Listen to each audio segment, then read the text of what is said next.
تو اچھا ایک سوال اور اکبر صاحب مجھے یہ بتائیے کہ یہ تو بات ہوگی ممبرس کی، جو ممبر ظاہر سی بات ہے، لیکن جہاں جو اسٹوڈنٹس ہیں وہاں پہ ظاہر ہے وہ تعلیم حاصل کرنے آ رہے ہیں، وہ پیسہ خرچ کر رہے ہیں، وہ فیس دے رہے ہیں، تو کسی قسم کا اسٹوڈنٹس کی جانب سے کوئی پروٹیسٹ، کوئی احتجاج یونیورسٹی کے اندر کہ انہیں جو ایک بیسک جو ضروریات ہوتی ہیں ایک تعلیمی ادارے کی، جیسے آپ نے واش روم کا تذکرہ کیا، آپ نے صاف پینے کے پانی کا تذکرہ کیا، تو یہ جو بیسک نیسیسٹیز ہیں کسی بھی جامعے کے اندر کی، تو وہ ان کو مہیا نہیں کی جا رہی، تو اس کے اوپر کیا جو اسٹوڈنٹس ہیں وہ سراپا احتجاج ہوئے ہیں کبھی، یا ان کے خلاف انہوں نے آواز اٹھانے کی کوشش کی ہے، اور اگر ایسا ہوا ہے تو ان کے خلاف کیا تعدیبی کارروائی کی گئی انتظامیہ کی جانب سے؟ ایک تو یہ اسٹوڈنٹس کا جو آپ نے پوچھا، جی وہاں ان کی طرف سے ہوتا ہے احتجاج، لیکن وہی بات ہے ان کو شو کاز نوٹس ہوتا ہے، پھر ان کو سسپینڈ کر دیا جاتا ہے یا رینجرز بلا لی جاتی ہے، تو وہ پھر ڈر کے مارے نہیں کرتے، ان کا تو کیریئر ہے اس کے اوپر ہے۔ اور اس کے ساتھ میں یہ بھی بتا دوں کہ جب سے یہ جاوید انور صاحب آئے ہیں، جب سے ایڈمیشن کی تعداد بھی ہر سال کم ہوتی جا رہی ہے، جیسے کہ ان سے پہلے تقریباً 2200 اسٹوڈنٹس جو تھے وہ نئے شامل ہو جاتے تھے، اب 1000 سے بھی کم ہے، 800 کے قریب میرے خیال میں آ گئی ہے۔ تو وہ اس کی وجہ یہ بھی ہے کہ اس کا معیار بھی گرتا جا رہا ہے،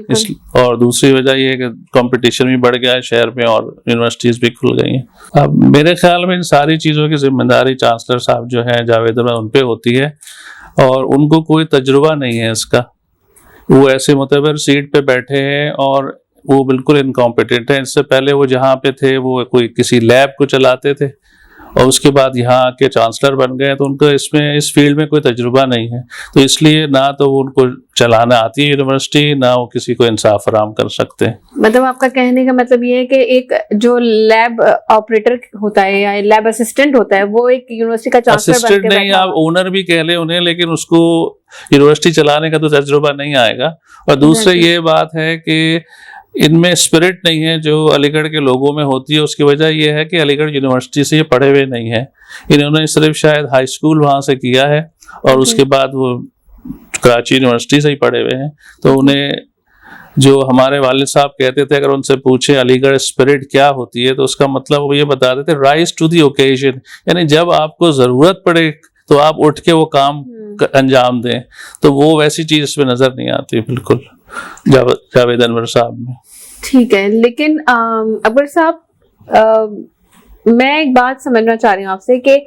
ایک پروسیس سے گزر کے وہ آئے، ٹھیک ہے، وہ الیکٹ ہوئے اور ایک پروسیس سے گزر کر آئے اور وہ چانسلر بنے، تو اگر وہ اتنے کیپیبل نہیں ہیں تو وہ کس طرح سے اس سیٹ پہ براجمان ہیں، اور اگر ان کے اندر وہ کوالٹیز نہیں ہے تو وہ سیٹ پہ بیٹھ کے کیا کر رہے ہیں؟ اصل میں جاوید انور صاحب نے جب یہ عہدہ سنبھالا، یہ اس کے اہل تو نہیں تھے، لیکن انہوں نے جب عہدہ سنبھال لیا تو انہوں نے پروو کر دیا کہ نہیں ہے، اس لیے کہ انہوں نے اقرا بربری جو ہے وہ دکھائی، اپنے بیٹے کو آئی ٹی کا چیئرمین بنا دیا، اور وہ روزانہ وہیں پہ بیٹھے ہوتے ہیں، ان کا کیا کام ہے وہاں بیٹھا رہنا، مختلف ٹھیکے دینا، یہ سارا کام جو ہے اب وہ وہاں سے کر رہے۔ جو سیٹ ایجوکیشن کو پروموٹ کرنے کے لیے ہوتی ہے، یونیورسٹی کو چلانے کے لیے ہوتی ہے، وہ فیملی بزنس کی طرح چلا رہے ہیں، صرف اپنے فائدے کے لیے۔ اور جو لوگ ان کے ساتھ منسلک ہیں اب، یہ سارے لوگ الیکشن میں ہارے تھے ہمارے خلاف، انہوں نے کسی کو اپوائنٹ کر کے وائس پریزیڈنٹ بنا دیا، جو کہ وہ الیکشن میں ہار گئے تھے، لیکن اب وہ ان کے ساتھ وائس پریزیڈنٹ بیٹھے۔ اس طرح انہوں نے کئی لوگ اپنے کیبنٹ میں لے لیے ہیں جو کہ وہ ہار چکے ہیں۔ تو سر کوئی لاز نہیں ہے کہ مطلب جو الیکشنز میں ہار چکے ہیں آپ اس کو اپوائنٹ کر کے لے کر آ رہے ہیں، تو کوئی بائی لاز نہیں ہے؟ بالکل بائی لاز ہے، یہ ایک سیٹ جو ہوتی ہے یہ اپوائنٹڈ نہیں ہوتی ہے، یہ الیکٹڈ ہوتی ہے، لیکن یہ بالکل بائی لاز کے اگینسٹ ہے، اور ان کو ہم ان کے پھر لوگوں نے ہمیں بتایا کہ ان کی جو سند ہے وہ بھی صحیح نہیں ہے، جس پہ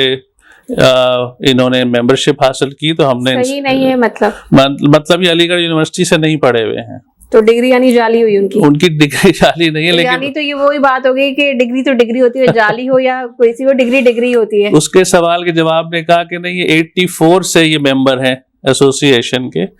تو ہم نے کہا کہ جی آپ نے کون سے دستاویزات سبمٹ کرائے تھے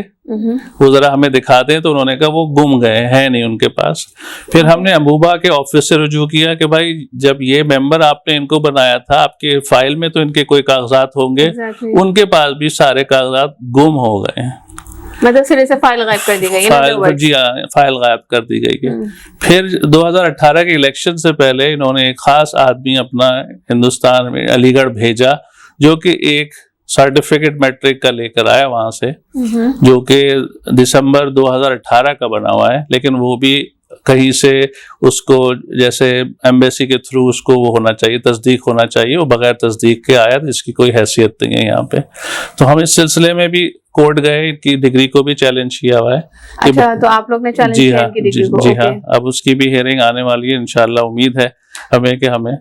انصاف ملے گا ہائی کورٹ سے. اکبر صاحب, آپ کہہ رہے ہیں کہ ان کی ڈگری آپ لوگ نے منگوائی اور وہ صحیح نہیں تھی, تو مطلب کیا, کس قسم, مطلب آپ کس طرح سے یہ بات کہہ رہے ہیں کہ ان کی ڈگری صحیح نہیں تھی؟ صحیح نہیں تھی کہ میرا مقصد یہ تھا کہ ہمارے جو سینئر لیگز ہیں وہ یہ کہتے ہیں کہ ہم نے کبھی کوئی ان کا کلاس فیلو نہیں ہے, کوئی ان کو کبھی جانتا نہیں ہے کہ وہ کبھی علی گڑھ یونیورسٹی میں پڑھے ہو. جب ان سے کہا گیا تو انہوں نے پھر دسمبر 2018 میں ایک ڈگری منگوا کے ہمیں دی, ایک سرٹیفکیٹ جو میٹرک کا سرٹیفکیٹ ہے, جو ایشو ہی ہوا ہے 2018 میں. اور جسے دیکھ کے جو ہمارے سینئر لیگ ہیں وہ یہ کہہ رہے ہیں کہ بھائی یہ تو ویسا فونٹ نہیں ہوتا تھا جب ہم پڑھتے تھے, یا اس سے تو اس کا کوئی تعلق ہی نہ, اس پہ ایڈریس پڑا ہے نہ اس پہ فون نمبر ہے, کوئی چیز نہیں. تو اکبر صاحب, آپ کی بات سن کے تو مجھے وہ پاناما پیپرز یاد آ رہے ہیں جس میں مریم نواز نے جو ہے وہ اس کی فونٹ میں چینجنگز وغیرہ کی تھی, تو کچھ ایسا ہی سلسلہ لگ رہا ہے. تو مطلب ان سے بہت شاید انسپائر ہوئے ہیں. جی بالکل.